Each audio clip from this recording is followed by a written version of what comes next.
Muy bien.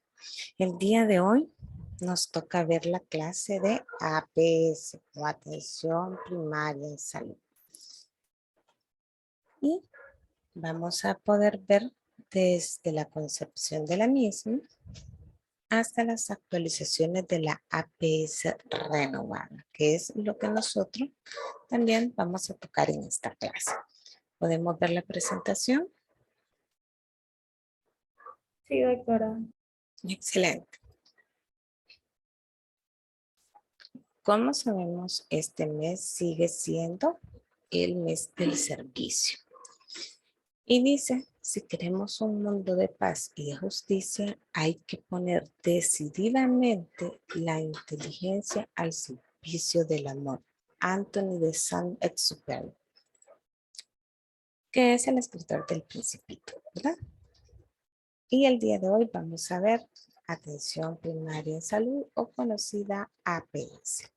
Los objetivos de esta clase son que el estudiante sea capaz de comprender los conceptos básicos de la APS, definir los componentes de la APS y analizar el surgimiento de la APS renovada o el por qué dio paso a que esta APS pudiese ser renovada.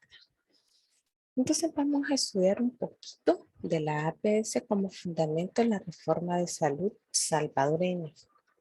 Desde la declaración del Alma Ata y durante sus 40 años de vigencia, porque esto fue desde 1977, la APS o Atención Primaria de Salud se ha convertido en uno de los fundamentos de la reforma de salud salvadoreña iniciada en el 2010. Los valores, principios y elementos de la APS han sido una pieza esencial de su diseño e implementación para alcanzar logros importantes en la salud. La gratuidad y la ampliación de la cobertura, el ordenamiento de los niveles de atención, el impulso a la promoción de la salud y la voluntad política se identifican como factores que han permitido la mejora de los indicadores sanitarios, pero no de una manera aislada, sino que han sido integrados a un proceso de transformación junto a los programas sociales que han abonado a la reducción de la pobreza y a la disminución de desigualdades. Estos a su vez han contribuido a la mejora de los indicadores de salud. La reforma de salud debe de superar las dificultades actuales que enfrenta, como la deslegitimización frente a la opinión pública, la concepción biologicista de la buena medicina y también debe superar aspectos negativos de su gestión como el presupuesto de salud insuficiente y desigual, las condiciones laborales precarias para el personal de salud, el trato deshumanizado y la baja calidad de los servicios. El avance de la reforma estará condicionado a la capacidad que tenga de ir reinventándose, superando las contradicciones que ha generado e ir al encuentro de las necesidades de los trabajadores de salud y de la ciudadanía. Entonces, cuando hablamos de atención primaria de salud, ¿qué comprende esto? Bueno, en esta clase vamos a ver el marco conceptual de la APS, cómo se da la ampliación de la cobertura, las características de los programas que forman parte de la APS, cómo se involucra la participación comunitaria, la descentralización y coordinación de la misma a través del Ministerio de Salud, el aumento de la capacidad operativa, la selección de tecnologías y en sí la APS renovada. Vamos a comenzar un poquito. En 1972 nació la idea de lo que sería la atención primaria de salud. En 1977, en la Asamblea de la OMS se establece la APS como una política de salud dentro del marco Salud para Todos en el año 2000, en donde una vez fue aceptada por la mayoría de los países, fue necesario establecer una estrategia específica para la ejecución. Así que en 1978, en la reunión del Alma Ata, La atención primaria de salud fue aceptada en 134 países y 67 organismos internacionales. Desde ese momento se pone en práctica para que sea la parte regente del Ministerio de Salud y todos los enfoques, lineamientos y programas vayan en pro de la línea de la APS. Entonces, en el alma ata, la APS dice lo siguiente: el pueblo tiene derecho y el deber de participar individual y colectivamente en la planificación y aplicación de su atención de salud, la educación sobre los problemas de salud y sobre los métodos de prevención. Es acá uno de los ejes principales y centrales de la APS, en que no es de una manera verticalizada la atención a la salud, en donde el ministerio, el médico, solamente da directrices hacia abajo, sino que la APS permite que haya un movimiento horizontal en donde el ministerio y todo el personal de salud también se aboque al área comunitaria e individual y entre ellos tengan una retroalimentación positiva para poder ir modificando los programas, adecuándolos a las áreas geográficas y a las comunidades que están atendiendo. Tenemos que entender que la APS no es lo mismo que hablar del primer nivel de atención o los servicios básicos de salud. Son dos cosas totalmente diferentes. La APS, sus acciones son de manera integral, en donde la fundamentación de esto es la prevención y se aboca a los niveles de prevención primaria, secundaria y terciaria. Cuando aplicamos el concepto de la historia natural de la enfermedad, vemos que según la línea en donde se va desarrollando la enfermedad, los niveles de prevención son los que nos rigen en qué momento es lo idóneo actuar y son los que dan las pautas para poder evitar la lesión, daño o muerte del individuo. Así que hay una pequeña necesidad de organizar los recursos físicos, humanos o materiales para poder ir creciendo, desde los puestos de los centros de salud, inclusive llegar hasta la complejidad de los hospitales especializados. Las acciones para alcanzar las metas en atención primaria deben de ser integrales, es decir, que no solamente debe afectar a lo curativo, sino que fundamentalmente a lo preventivo, independientemente del nivel de atención en el que nosotros estemos. Por esto, pueden o se acostumbran a denominarlas niveles de prevención. El nivel de prevención primaria generalmente se aboca a la promoción, educación y protección de la salud. En la prevención secundaria hay un diagnóstico precoz y un tratamiento adecuado y una curación de la enfermedad o patología del individuo. Y en la prevención terciaria en realidad nos vamos a enfocar mucho más a la rehabilitación o limitación del daño, aplicando un concepto integrador. Y acá tenemos el cuadrito, que evidentemente ustedes lo conocen, de la historia natural de la enfermedad, ¿verdad? De cómo se va desde la triada ecológica o epidemiológica que tenemos acá entre la gente, huésped y ambiente, que comprende el periodo prepatogénico, en donde la prevención primaria influye en el fomento de la salud y la protección específica. Cuando hablamos de fomento de la salud, ¿a qué acciones nos estamos refiriendo?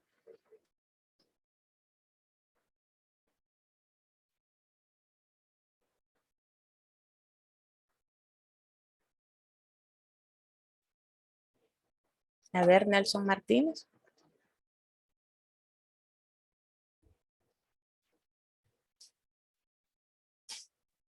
Hola. ¿Sí? ¿A qué acciones estamos hablando del fomento de la salud en la prevención primaria?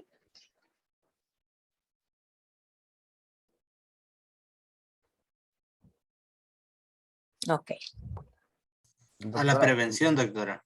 a la prevención. ¿Sí, José? ah, básicamente las campañas que hay normalmente de saber cuál es el zancudo del dengue y que la población conozca sobre qué medidas tiene que tomar para evitar que se propague el zancudo del dengue. Sí, José Básicamente, Orlando. Gracias, Nicolás. Eso mismo iba a decir, doctora, que por lo menos cuando las campañas de fumigación, abatización, ahí estamos haciendo prevención primaria. Excelente, muy bien. Pero aparte de las campañas, ¿qué otras cosas? Nosotros las realizamos, ¿verdad? ¿Qué más hacemos? Tommy, Doctora, Educación a los pacientes, doctora. vamos a ir bien. A ver, Tommy, sí, la educación es cierto. ¿Qué más, Tommy? Sí, doctora, promueven el autocuidado y también a nivel personal, familiar, de la comunidad, colectivo y así. Excelente, muy bien. Quiero ver, Camila. también entraría lo que es la vacunación. Exacto. Y la vacunación entra dentro de la protección específica. Ustedes saben los indicadores que nosotros como país debemos de cumplir con respecto a la protección específica.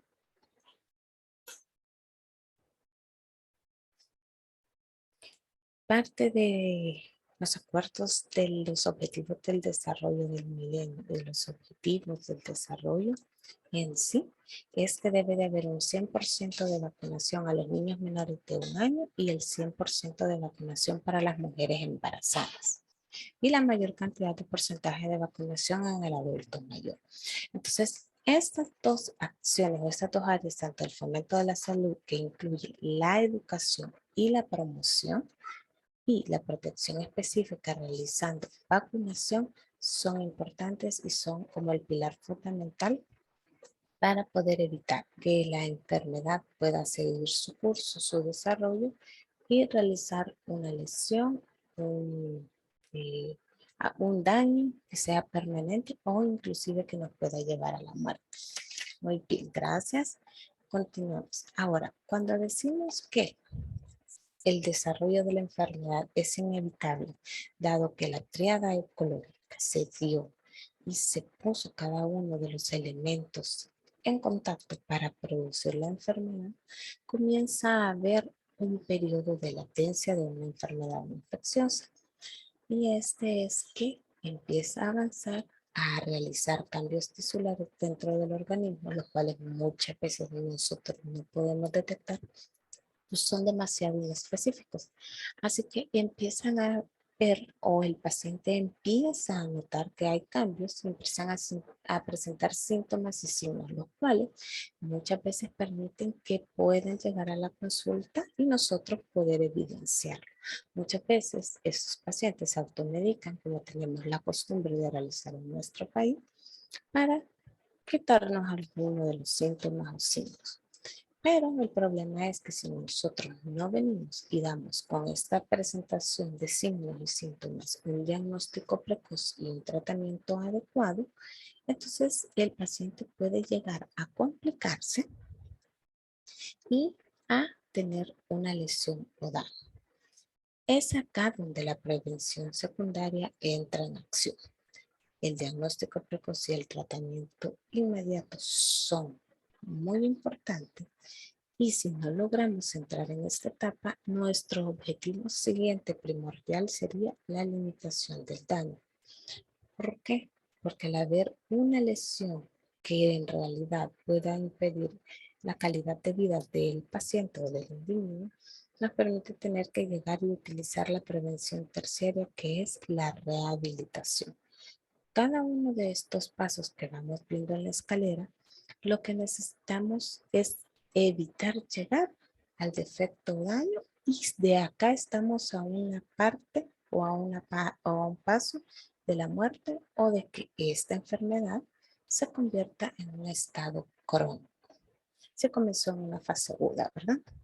Ahora sabemos que tenemos las enfermedades no transmisibles que evidentemente se desarrollan o cursan hacia la cronicidad. Con respecto a esto, ¿hay alguna duda?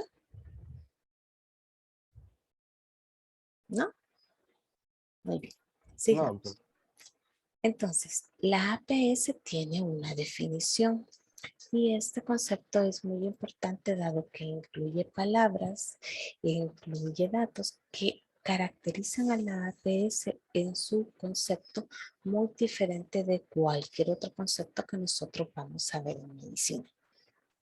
Y dice que la APS es la asistencia sanitaria esencial, accesible a todos los individuos y familias de la comunidad a través de medios aceptables para ellos, con su plena participación y a un costo aceptable para la comunidad y el país. Si se fijan, el concepto abarca mucho. Entonces, por eso se considera que la APS es el eje central de los sistemas de salud, ya que debe de ser accesible a todos, sin ningún tipo de distinción, sea que trabaje, sea que no trabaje, sea que tenga dinero, sea que es del área que tienen menos acceso o recursos económicos, sea que de una u otra manera acaba de establecerse o mudarse de un municipio a otro, no nos interesa. Y que esta asistencia sanitaria tiene que ser a través de medios aceptables. Es decir, que no vamos a atender a alguien a la par de una fosa séptica, o que vamos a atender a alguien, no vamos a tener los insumos mínimos necesarios para su atención. La participación de los individuos y de la comunidad es muy importante, y el costo que debe de cobrarse o que debe de pagar, más que cobrarse, que debe de pagar el individuo, debe de ser bastante aceptable. Y yo les pregunto, ¿ustedes pagan para tener acceso a la salud? No estoy hablando que conste de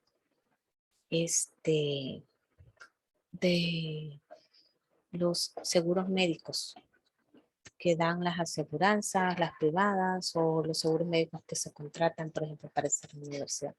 Saben que todos ustedes, sus papás y todo el mundo pagamos una cuota para poder tener acceso a la salud y a la salud pública. Cada vez que nosotros pagamos renta o que se nos descuenta renta en nuestros trabajos, que vamos al súper y se nos cobra IVA, que vamos a echar gasolina y se nos cobran varios impuestos, todo eso va al Fondo Nacional, es decir, forma parte de todo lo que percibe el Estado y de donde el Estado puede tomar y decir: esta parte o esta cantidad de dinero va a ir destinada al Ministerio de Salud o a la salud nacional de la población. Entonces, no esperemos que llegar a trabajar para poder decir, oh, sí, todos colaboramos de una o de otra forma, ¿verdad? Y eso es lo que mantiene en realidad el sistema de salud. Así que esta definición de la APS es el núcleo del sistema de salud del país y forma parte integral del desarrollo socioeconómico general de la comunidad. Las metas mínimas que teníamos para las Américas en el programa Salud para Todos en el año 2000, en el cual El Salvador fue uno de los firmantes y participantes de este, daba que la esperanza de vida se comprometía a que tenía que ser mayor de 70 años. La mortalidad infantil debía de ser inferior a 30 por 1000. La mortalidad de niños de 1 a 4 años tendría que ser inferior al 2.4 por cada 1000. Y en los servicios de vacunación, que era lo que yo les explicaba, debía de tener un 100% de niños menores de 1 año y el 100% de las embarazadas. El agua potable y la deposición de excretas a nivel nacional tenía que ser de un 100%. Y nosotros sabemos perfectamente que a estas alturas del desarrollo del país, hay algunas áreas rurales que el agua potable está en un solo lugar, no está en todas las casas, no está la disponibilidad de tenerla en su casa, y que la deposición de excretas tampoco es la más adecuada. Y la cobertura de servicios de salud al 100%. Si nosotros nos ponemos a analizar cada uno de estos indicadores, sabemos que hay indicadores en los que todavía nos falta un poquito más que en otros. Y como El Salvador, asimismo muchos países subdesarrollados o los mal llamados tercermundistas, no pudimos llegar a desarrollar salud para todos en el año 2000. Así que por parte de la OMS, OPS, se vinieron y se cambiaron esta forma de continuar exigiendo el cumplir los indicadores y se desarrollaron los objetivos del desarrollo del milenio como una opción un poco más simple para poder llevar a cabo el poder cumplirlos a cabalidad, dando un poquito de margen de tiempo para que cada país implementara acciones en pro del cumplimiento de cada uno de los objetivos. En ese momento fueron 8 objetivos los que marcó la OMS junto con la OPS. Y dentro de ellos los clasificaban de la siguiente manera. El número 1, erradicar la pobreza extrema y el hambre.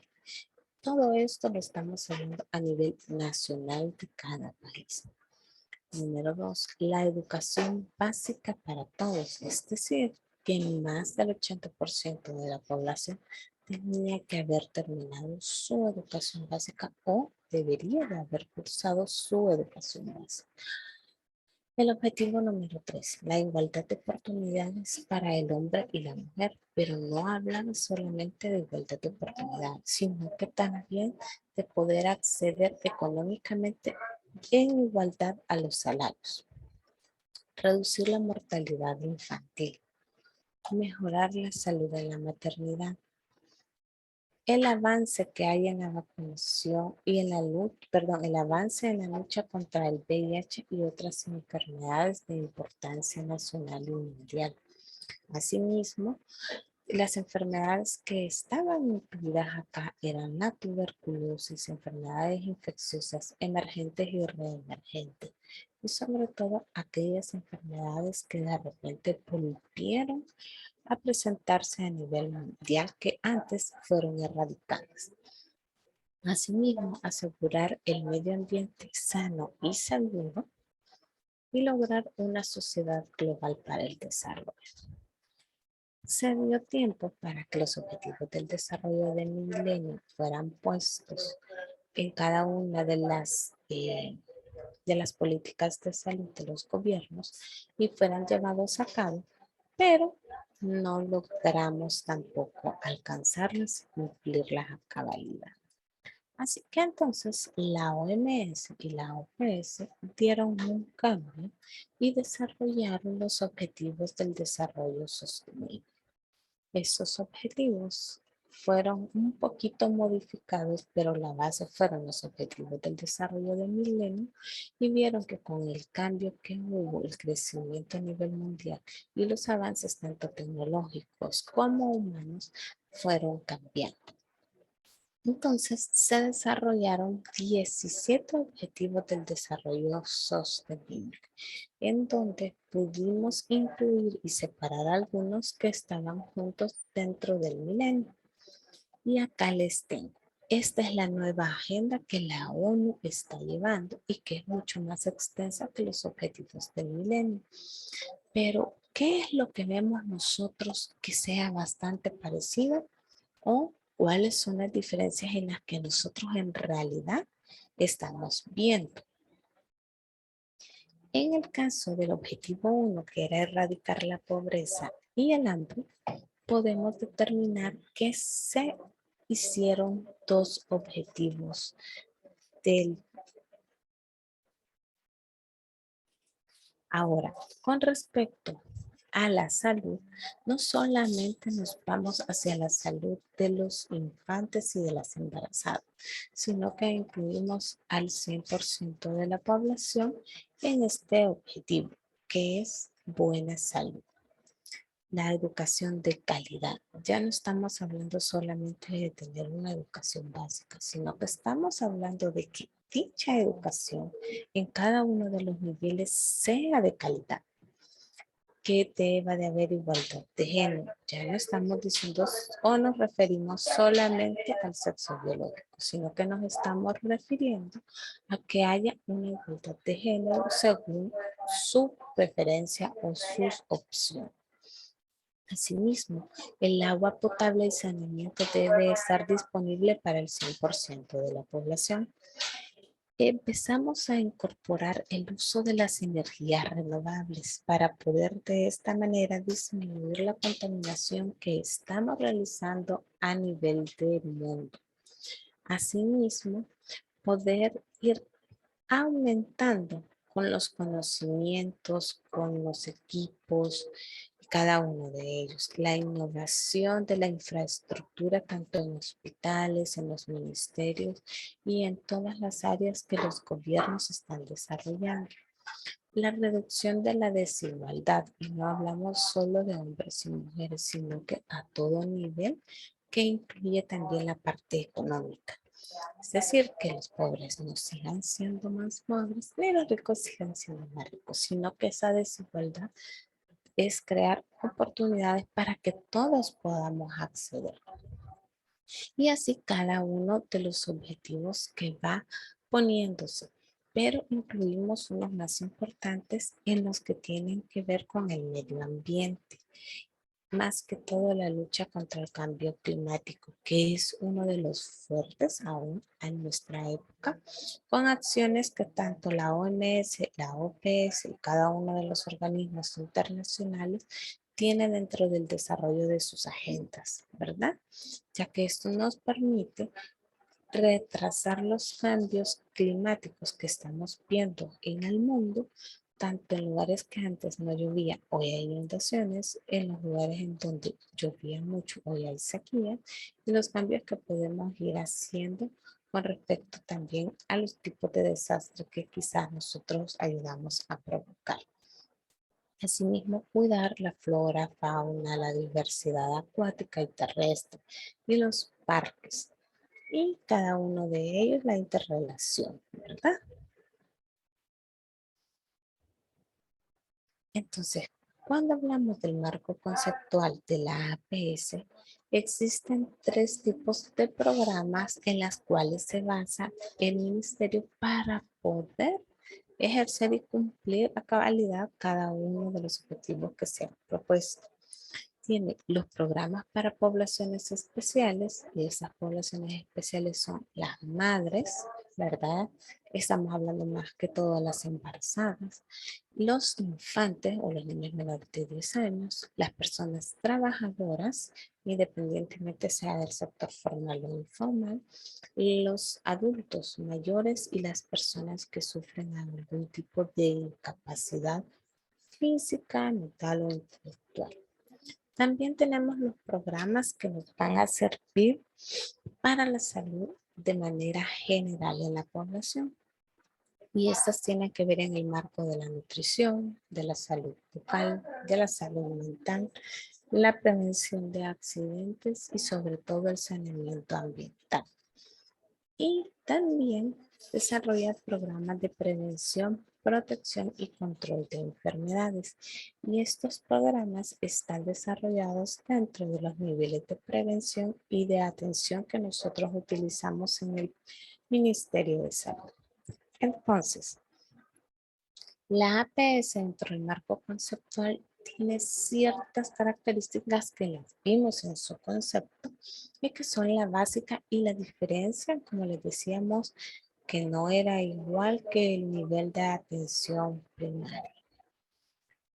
Y es que debe de estar, esta asistencia sanitaria esencial debe de estar basada en métodos que son científicamente fundamentados y tecnologías prácticas que deben de ser socialmente aceptadas, puestas al alcance de todos, es decir, de los individuos, familias, comunidades, mediante la participación de ellos mismos, a un costo que tanto la comunidad y el país puedan soportar, incluyendo el espíritu de autorresponsabilidad de los individuos, de las comunidades, del personal de salud y del mismo sistema, y una autodeterminación para el cuidado y cumplimiento del mismo. Entonces, la APS sigue representando el primer nivel de contacto que van a tener los individuos, la familia y la comunidad con el Sistema Nacional de Salud. El Sistema de Salud Nacional lleva lo más cerca posible la atención en salud a los lugares de residencia y trabajo de los individuos y las comunidades, siendo así el primer elemento de un proceso permanente de asistencia sanitaria.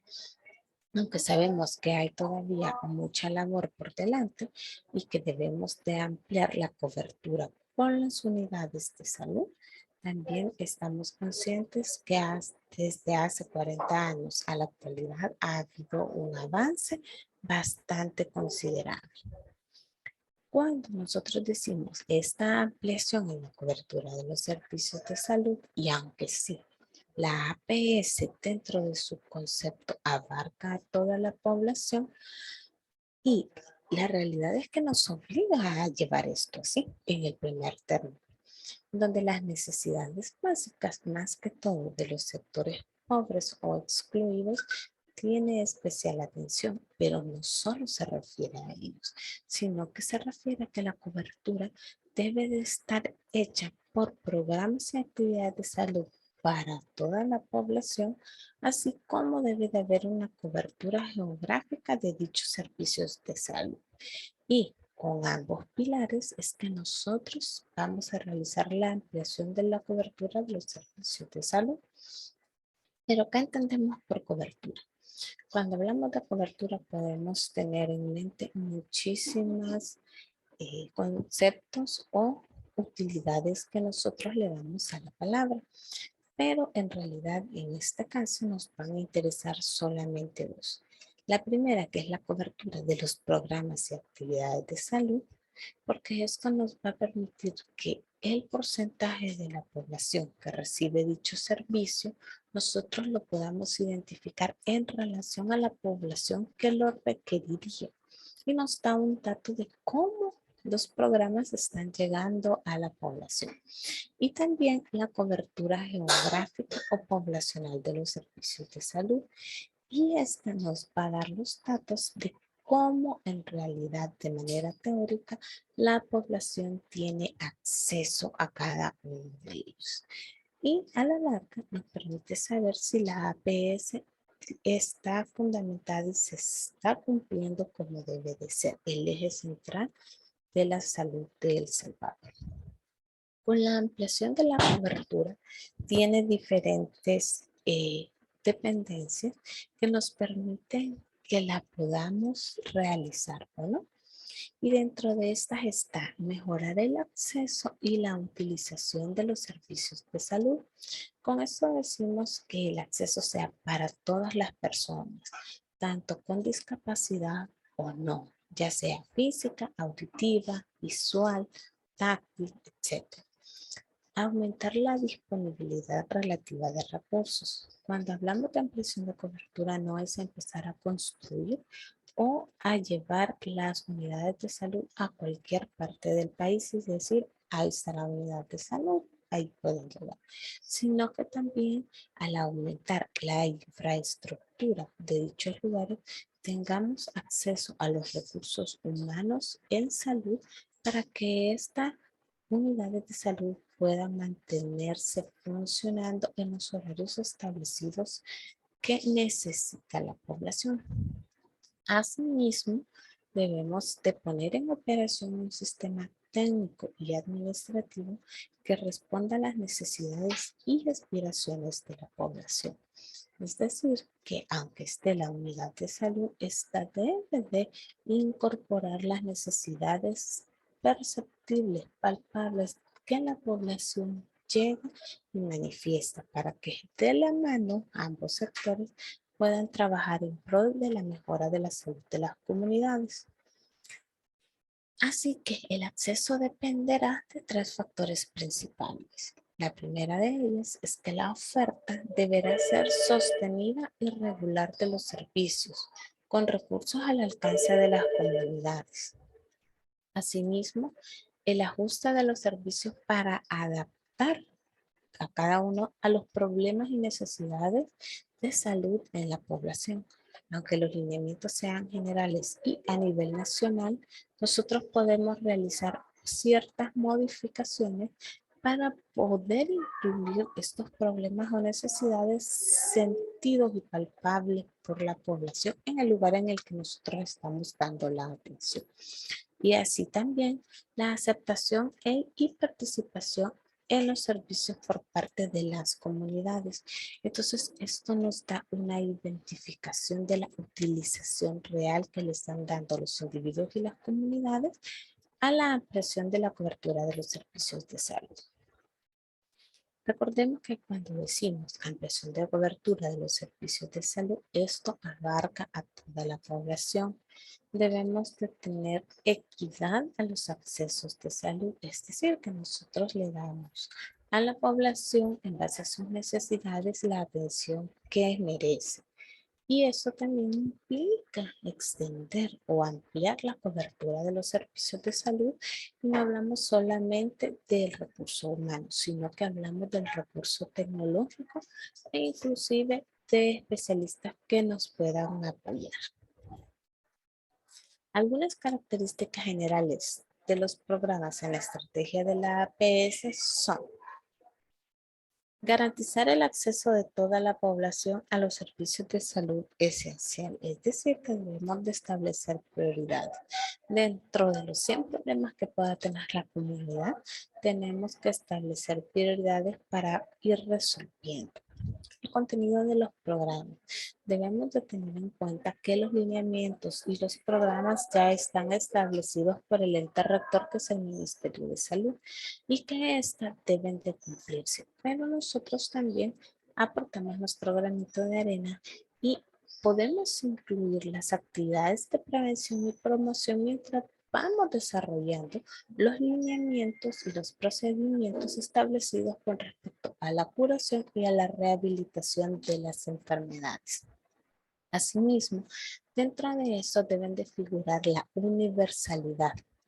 Las características de estos programas deben de tener la universalidad, es decir, que la población va a tener acceso a los servicios. Tienen que tener equidad, es decir, que todas las personas tienen igual oportunidad de acceso independientemente del nivel en el que nosotros estemos hablando de prevención o atención. Deben de estar de manera integral, es decir, que deben de ser abordados los problemas y las necesidades de salud de las personas desde la perspectiva biopsicosocial. No solo estamos diciendo paciente que viene por dolor de cabeza y le dejo acetaminofén, sino que también buscar las causas. ¿Qué más está pasando?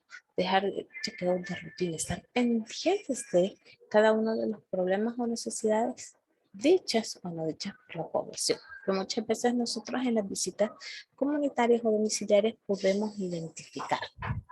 Debe de ser integrada.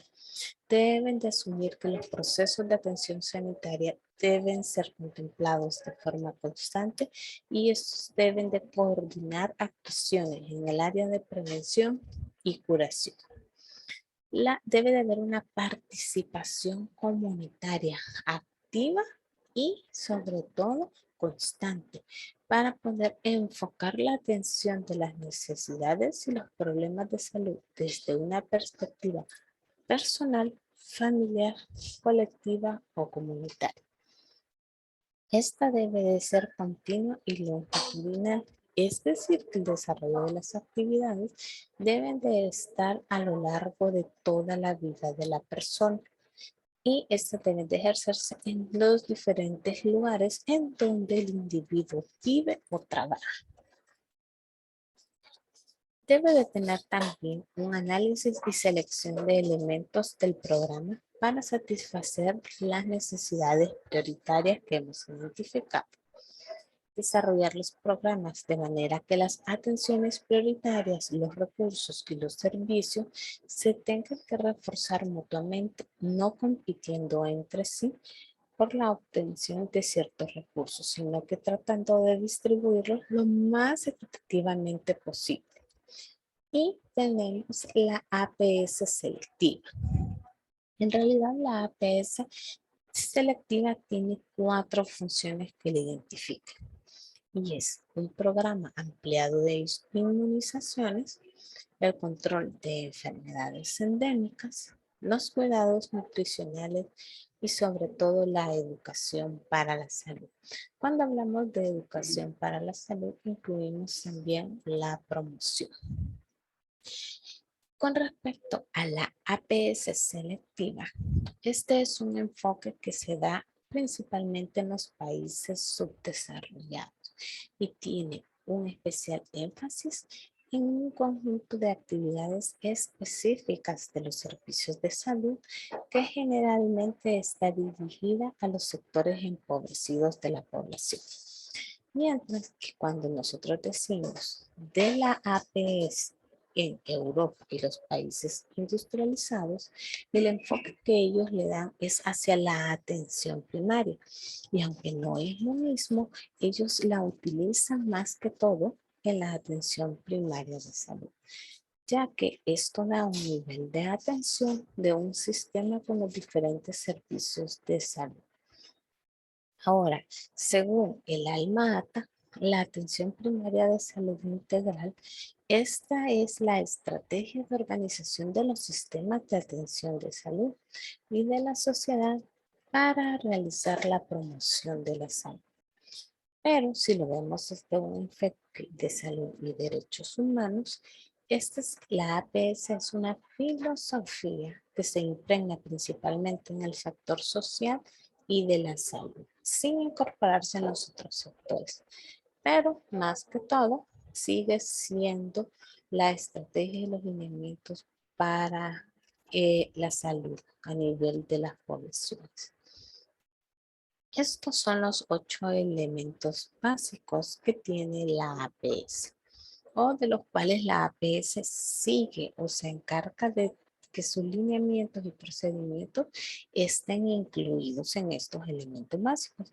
Y estos son agua y saneamiento ambiental, inmunización, los servicios maternos infantiles, la alimentación y mejor distribución de los productos agrícolas, el control de enfermedades endémicas, la educación para la salud, los medicamentos esenciales y sobre todo los servicios de prevención, curación y rehabilitación que nosotros podamos dar a la población.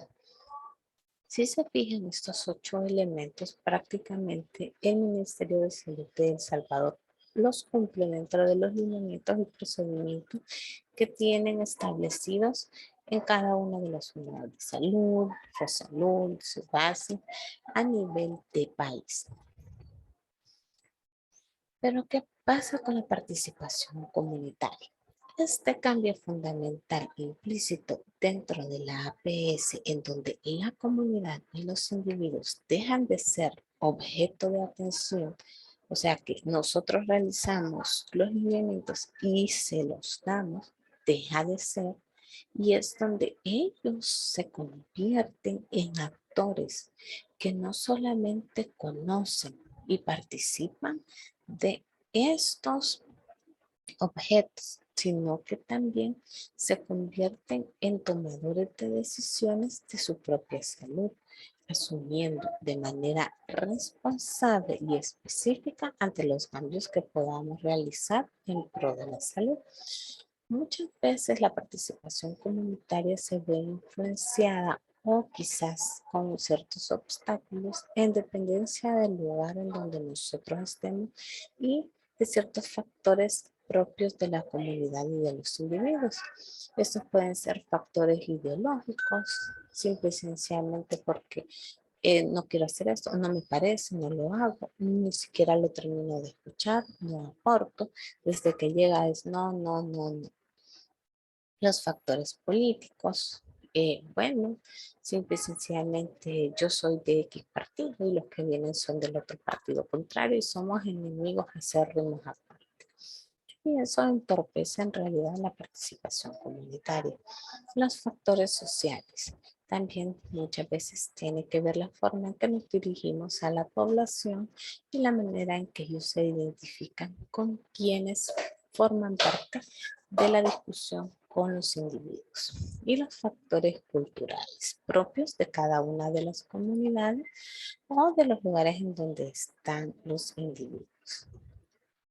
Conforme se va desarrollando la estrategia, se entenderá mejor que las restricciones que limitan la efectividad y la eficiencia en la prestación de los servicios para aplicar las modificaciones correspondientes muchas veces tiene que ver con los nuevos enfoques que nosotros estamos proponiendo o queremos realizar y llevar a cabo. A veces es bastante importante la utilización de grupos ya organizados dentro de las comunidades, independientemente estos tengan o no tengan que ver con el trabajo que nosotros vamos a realizar.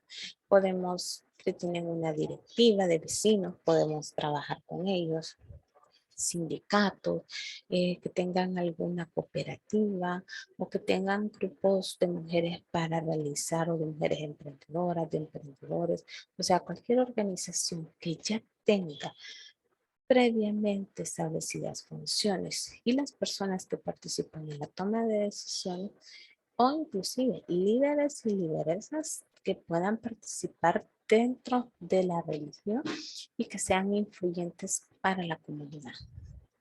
Tenemos que tener en cuenta que la localización geográfica de estos establecimientos, los horarios de servicio, la tecnología utilizada y la composición misma de la prestación de servicios tienen que ir enfocada en relación con las necesidades reales de la población. Si esta población puede recibir la consulta por la mañana porque sus actividades así se lo permiten, tanto como madres de familia como personas que van al campo, entonces tenemos de adaptar estos horarios. No vamos a venir y vamos a dejar las consultas por la tarde. Pero si es al contrario, en donde la mañana es donde más se utiliza para realizar sus actividades diarias de la población, podemos adecuar a que la atención sea un poco más tarde. Es por eso que la descentralización y coordinación interinstitucional es muy importante. Los grupos e instituciones que prestan servicios de salud deben de coordinar las actividades dentro del sistema descentralizado y para esto requerimos establecer mecanismos administrativos y técnicos. ¿Para qué? Bueno, primero, armar, dirigir y controlar esta red de instalaciones en una zona dada. Y segundo, fijar el alcance y el tipo de actividades que podemos realizar con cada servicio.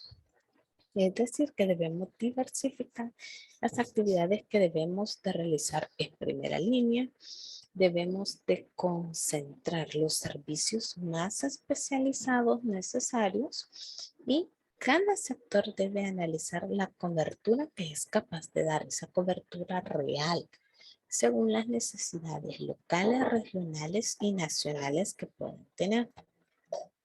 Entonces, cuando hablamos de esa competencia o coordinación interinstitucional, podemos utilizar como si fuese para beneficio de la población las organizaciones comunitarias ya establecidas como sindicatos, directivas, programas, comités, etc.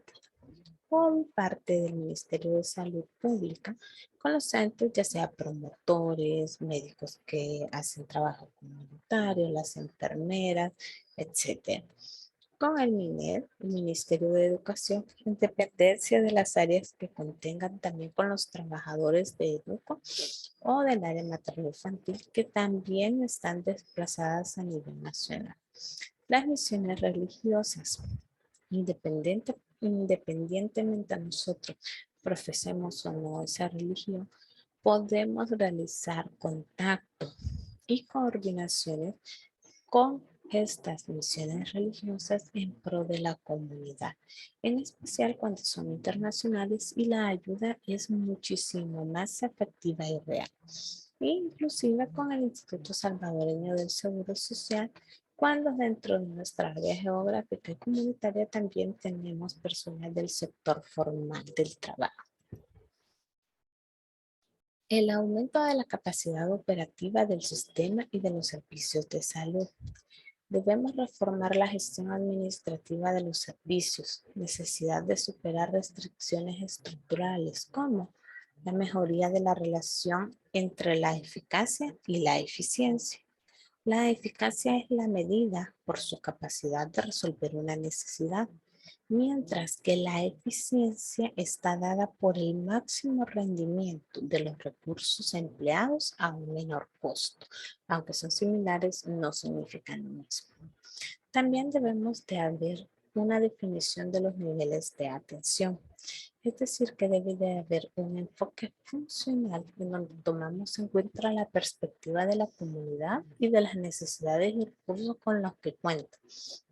Además, incluir una oferta integral de servicios diseñados para garantizar la accesibilidad y continuidad de la atención en salud. Dentro de esto, el fortalecimiento de las unidades periféricas de la red de servicios es necesario incrementar la capacidad de los análisis de los problemas que se encuentran dentro de la comunidad, formular alternativas de solución y programar actividades y asimismo la ejecución de los planes en las unidades del sistema en íntimo contacto con las comunidades, es decir, que formen parte de la solución. Cuando nosotros decimos que tenemos que realizar una selección de tecnologías en salud y la atención primaria, tenemos que referirnos a que la tecnología es el conjunto de métodos, técnicas y equipo que puesto en manos de personas que lo utilizan, pueden contribuir de manera importante a la solución de un problema de salud. Generalmente los países latinoamericanos necesitan la utilización de estas tecnologías adecuadas no solamente a los recursos, sino a las condiciones que éstas tienen, en donde deberán de ser generalmente prácticas, científicamente fundamentadas y socialmente aceptadas. Es decir, que un problema nos da la oportunidad de crear una tecnología acorde a la situación y a los recursos locales con los que contamos, que pueda ser aceptada por la comunidad y los individuos de esta y pueda fomentar también las investigaciones para poder crearlas, desarrollarlas o mejorarlas. Así que acá tenemos la línea del tiempo desde que creamos o desde que se crea más que todo la atención primaria de salud en el alma ata, desde donde empieza sus orígenes y también constituyen los determinantes sociales de la salud. Como podemos ver, en el año 2005 se realiza la creación de la Comisión de los Determinantes Sociales de la Salud.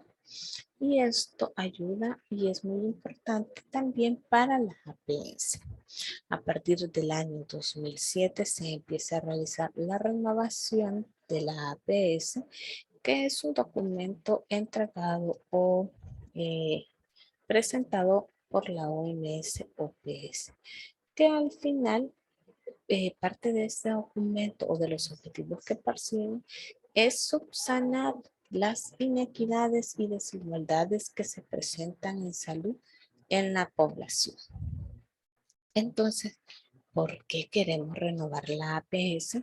Si estamos viendo que dentro de su concepto está muy bien establecido. Fácil. Desde que la OMS impulsó la APS desde el Programa de Salud para Todos en el año 2000, en 1978, el mundo ha ido cambiando, ha ido evolucionando y ha ido con cosas nuevas que en aquel entonces no eran ni siquiera pensables que podían pasar. Además, hacia esta época hay un mayor consenso con respecto a la APS, en donde, aunque sigue siendo un medio válido para la promoción y educación en salud y que mejora el desarrollo humano, aparecen día a día nuevos desafíos epidemiológicos que tiene la APS que asumir.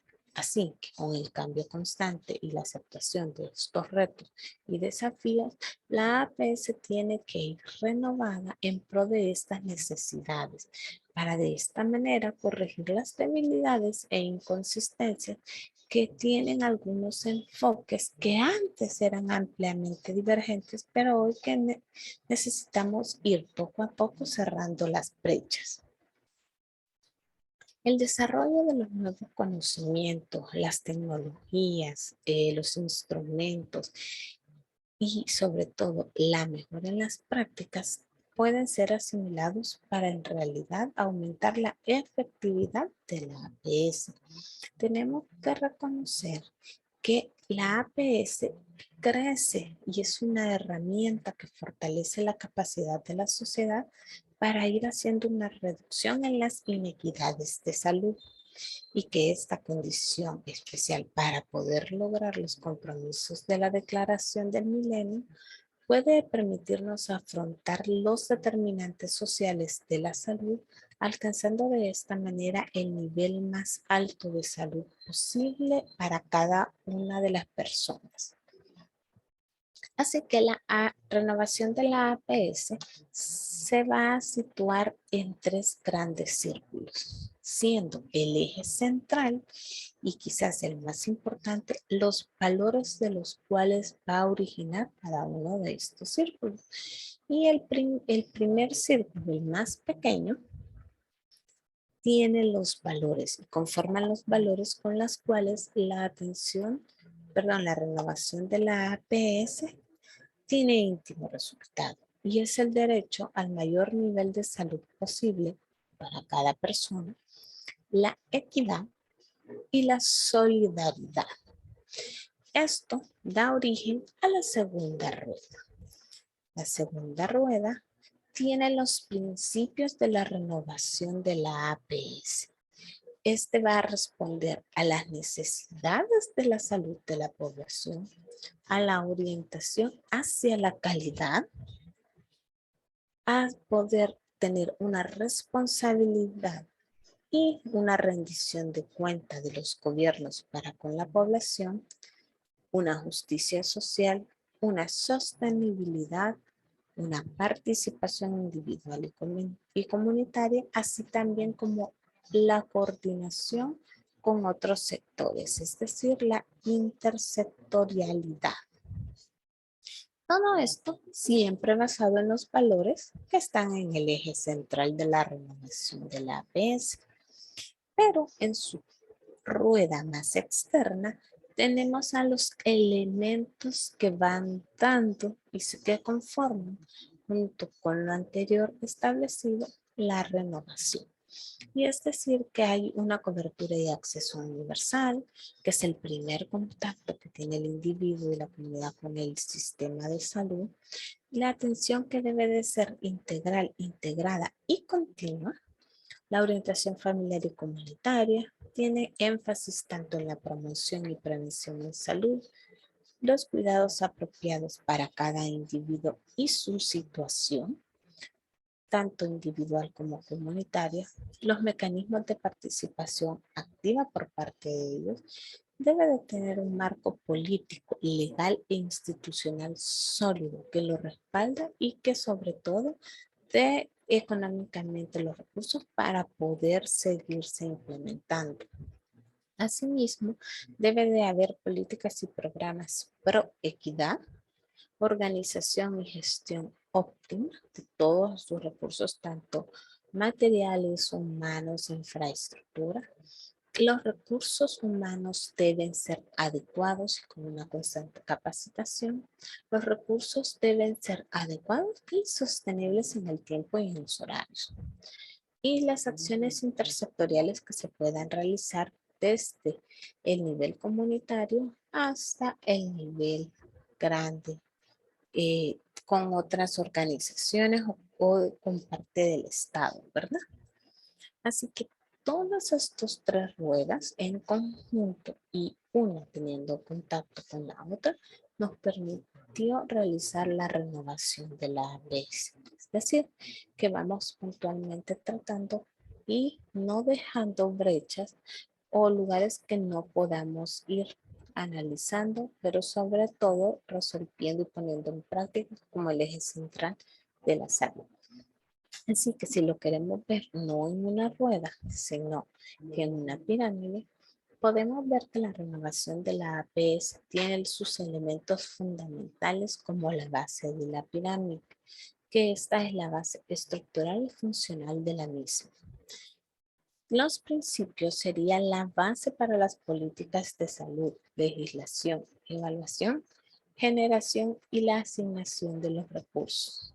Y los valores que son la cúspide son las metas sociales que nos proveen esa ancla moral para las políticas y programas que se van a desarrollar o que estamos desarrollando y que tienen una función del interés público.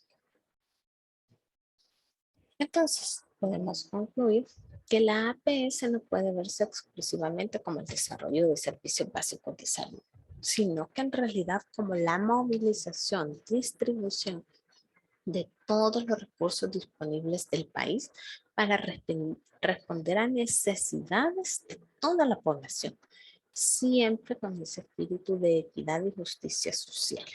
Asimismo, la aparición de desafíos epidemiológicos y la necesidad de corregir debilidades e inconsistencias y el desarrollo de estos nuevos conocimientos e instrumentos para poder mejorar las prácticas nos ayudan a incrementar la efectividad de la APS y por consiguiente a surgir la renovación de la APS y esta puede seguirse modificando en el tiempo. Acá tenemos la bibliografía. Recordemos que podemos utilizar nuestra biblioteca de la universidad donde podemos encontrar todos los libros con los que nosotros trabajamos e inclusive recursos muchísimo más grandes con el acceso a bibliotecas internacionales. ¿Preguntas, comentarios?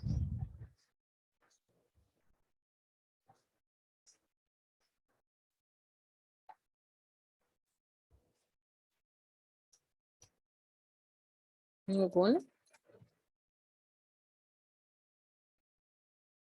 Bueno, la APS, ¿sí? No, yo creo que todo claro, doctor, por el momento. Excelente, gracias, Fred.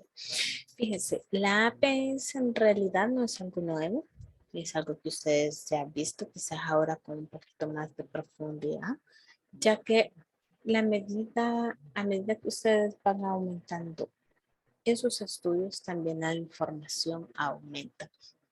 Y todo esto se los da para que cuando ustedes vayan y roten tanto a las unidades de salud y salgan a las prácticas, tengan el conocimiento necesario de cada uno de ellos para poder utilizarlos en especial cuando nosotros estamos en unidades de salud muy alejadas de los cascos urbanos del país y nosotros fungimos como muchas cosas, ¿verdad? Así que ahora, con respecto al trabajo que nosotros vamos a tener del informe final, ya se han podido reunir cada uno de los equipos para ver cuáles son las propuestas de los temas. Recuérdense que para finales de este mes, ustedes me tienen que entregar el capítulo 1 completo. Esto implica que ustedes me tienen que ir entregando a mí las propuestas de los temas para poderles ir dando el aval con respecto a los temas. Si ustedes no lo envían y realizan la propuesta y no les he dado el visto bueno del tema, puede que no sea adecuado y tengan que volver a realizar el trabajo. Y es algo que no quiero que vayan ustedes a estar haciendo dobles cosas, ¿verdad? Porque están con muchísimas más. Así que esperaría que en estos días la persona o el representante del equipo me está enviando las propuestas de los temas que quieren investigar. Las propuestas de los temas me los tienen que enviar como que si me los darían en la portada del trabajo escrito. No es que, mire, doctora, ¿qué te le parece si yo estudio la salud pública? O que estudio la salud mental. La portada le tenemos que enseñar. No, el tema como si ustedes lo están plantando en la portada. Con Ok. todas Y las a finales de este mes características. dijo el capítulo 1. Sí, así como está dentro del desarrollo de su asignatura en el programa y en la primera clase que nosotros vimos. Entonces, de parte de ustedes no he recibido ningún propuestas. Pueden poner la cantidad de temas que ustedes quieran, pero con todas las características como que si fuesen a plasmar el título en la portada, no la portada, sino solo el título. O pueden realizar el enunciado del problema también, porque si no se les he dado abajo, seguimos en las mismas. Y los tiempos no son modificables, por eso ustedes tienen establecido desde inicio de curso en el programa las actividades con las fechas ya establecidas, ¿verdad? Con respecto a eso, ¿hay alguna situación? Esas propuestas, doctora, se las estaríamos mandando a su correo o en la plataforma habilitará un link o algo. No, no se pueden repetir temas, es por eso que ustedes los enviarán a mi correo. Y si hay 2 o 3 equipos que tengan o me planteen el mismo tema, por eso les digo, pongan 2, 3, 4 opciones para poder, en el orden en que lo pueden recibiendo, irles opinando o ayudando con respecto a eso, ya sea la redacción o si ustedes no lo han enfocado muy puntualmente, sino que lo han dejado muy vago, tratar de ayudarles porque entre más amplios sean lo que ustedes quieren abarcar, implica más también mucho más conocimiento y mucha más investigación. Y recuérdense que su cronograma de actividad tiene que estar enfocado a este ciclo nada más. Es decir, que el tiempo es corto y no, lo ideal es que no se extendieran tanto, ¿verdad?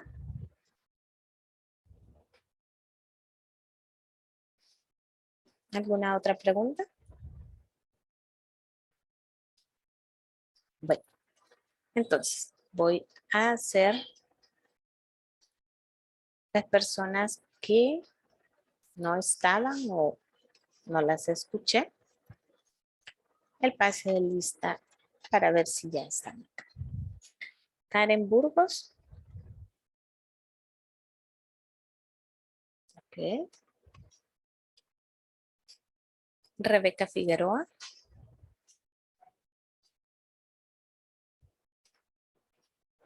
Muy bien.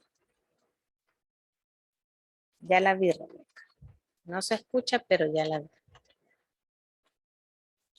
André Hidalgo.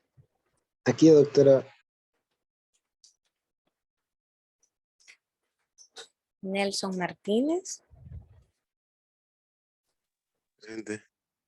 Gracias. Marvin Mejía.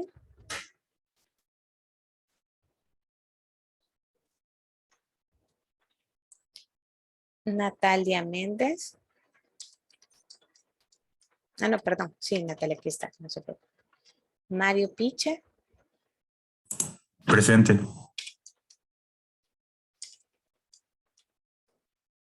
Kivia Teos. Presente. Vale, solamente ellos me hacían falta. Los demás, pues que no he mencionado, ya están con su asistencia. Sí, la propuesta del tema me lo pueden enviar a mi correo o inclusive lo pueden subir a la plataforma virtual si ustedes les es fácil, ¿verdad? Pero sí necesitamos ir trabajando eso. Recuérdense que en la primera semana dividido en 2 jornadas, dimos la temática y hasta dónde ustedes tienen que entregar a final de este mes. ¿Se recuerdan la fecha en la que tenemos la entrega?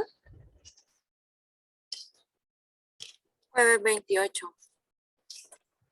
Así es decir que en la jornada de 50 minutos, ese día, a más tardar a la medianoche que deje habilitado el sistema, ustedes tienen que enviarme hasta el primer capítulo completo del trabajo de investigación. Es decir, que esto incluye la portada, incluye el contenido, la introducción, el capítulo 1, que en sí es el planteamiento del problema, y cada una de las características que tiene el capítulo que llega hasta la justificación. ¿Verdad?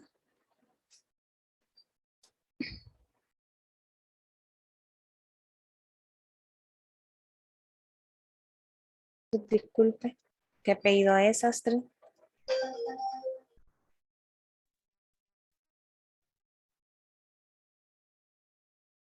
Villalobos. Sí, ¿qué apellido es, Astrid?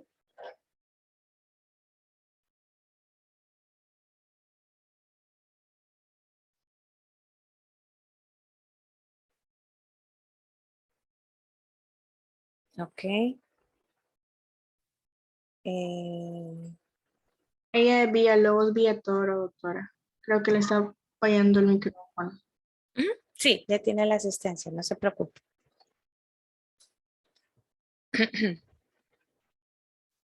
Bueno, ¿algo más?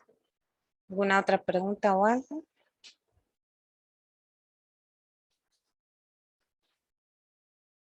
Ya, José, ya está. Entonces, doctora, sería la portada, el contenido, la situación problemática, el enunciado del problema, los objetivos, contexto de la investigación y justificación. Así es, todo lo que incluye el capítulo 1. Ok. Hasta ahí. Luego, a finales de agosto, tenemos la entrega. Está programada, no es ni a finales, perdón. Está programada para mediados de agosto. La entrega del proyecto hasta el capítulo 3. Entonces, es por eso que si ustedes no tienen claro el tema, no van a poder avanzar. Según su programación, ustedes lo tienen para el miércoles, ¿verdad? Ese sería, déjenme ver, el miércoles 17, la entrega de los 3 capítulos. Así que, por eso les digo, los tiempos van corriendo y las entregas no se van a demorar, ¿verdad? Si no hay nada más que decir, ni nada más que preguntar, consulta, dudas, comentarios, daríamos por finalizada la clase y esperaría las propuestas de los temas en mi correo electrónico o por la plataforma virtual, ¿verdad? Y para poder ayudarles, o si tienen alguna duda, revisen la clase, por favor. Recuérdense que en la clase les puse, por ejemplo, cómo utilizar los verbos, qué verbos utilizamos. Tanto el tema prácticamente es el mismo que vamos a hacer en el enunciado, la única diferencia que es a modo de preguntas, que el enunciado no tiene un límite de palabras, mientras que el título sí. Así que esperaría que su título no exceda las 20 palabras que están descritas dentro de los lineamientos. Así que les deseo feliz día y me quedo a la espera de eso, ¿verdad? Gracias, doctora.